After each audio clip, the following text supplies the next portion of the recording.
হাসনাবাদ ব্লকের মুরালিশা পঞ্চায়েতের ঘোষপাড়ার পার্শ্ববর্তী গ্রাম মণ্ডলপাড়া তৃণমূলের মহিলা নেত্রী তিনি চাকরি দেওয়ার নাম করে ৩৭ লক্ষ টাকা গণিবাড়ি এক ভদ্রলোকের কাছ থেকে নিয়েছে।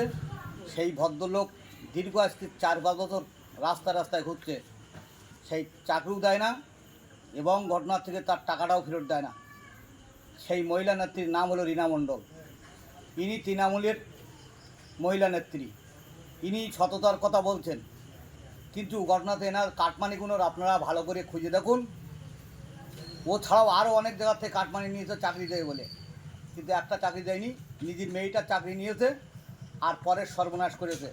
সেই মহিলা নেত্রী হলো রীনা মণ্ডল, মুরালিশা মণ্ডলপাড়ায় বাড়ি। আপনারা বাংলার মানুষ জেনে রেখে দিন। মুরালিশা পঞ্চায়েতের হন্যে হুজুর রাস্তার টেন্ডার করে কাজ না করে টাকা তুলে নিয়েছে। মুরালিশা পঞ্চায়েত সদস্য কাদের, যে দিনরাত মদ খেয়ে থাকে, কাদের মুরালিশা পঞ্চায়েত সদস্য কাদের রাস্তার টেন্ডার করে কাজ না করে টাকা তুলে নিয়েছে। এর জন্যই দায়ী সম্পূর্ণ মুরালিশা পঞ্চায়েতের অঞ্চল সভাপতি আখের আলী মণ্ডল সই না করলি এই টাকা উঠেনি। ওরা মনে করছে বোধহয় কোনো খবর রাখে না, আমরা সব খবর রাখি এবং সব তথ্য রাখি। শুনে রেখে দেন, পারভবানীপুরে দুর্গাভাটায় 17 বিঘে 7 কাঠা জমি আছে, যার প্রত্যেক বছরের বিঘাপতি লিজ 35,000 টাকা করে। এরকম পার্শ্ববর্তী আরও কিছু ভাটা ধরে বছরে 22 লক্ষ করে টাকা তোলেকে মুরালিশা পঞ্চায়েতের অঞ্চল সভাপতি আখের আলী মণ্ডল। এই টাকা পাওয়ার প্রাপ্য কারা? ওই এলাকার গরিব মানুষদের। কিন্তু ওই এলাকার গরিব মানুষদের একটা টাকা দেয় না, ভয় দেখায়, চুঙ্কনি দেখায় রেখে দেয়।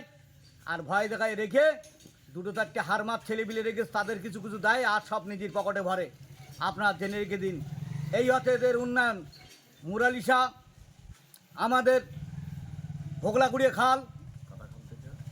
খাল এবং মিরিয়াবাদ জলকার ট্যাক মিরিয়াবাদ, আমাদের আমলে আমরা পার মাথা পিছে 135 টাকা করে লিজ দিয়েছি, মানে খাদ জমির টাকা দিয়েছি, 130 টাকা করে দিয়েছি।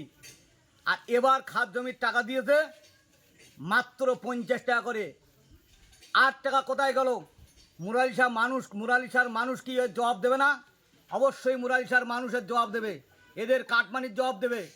আমি শুনছি এই যে উত্তর মুরালিশা থেকে পুরো কাটাগাল অবধি এর টাকা তোলে স্কেন্দার গাজী, হাসনাবাদের ব্লক সভাপতি। আর 4 বছর কোনো খাদ জমির টাকা দেয় না, নিজের পকেটে ভরে রেখেছে। এই এদের উন্নয়ন, এই এদের মানে হচ্ছে গিয়ে ব্যবহার।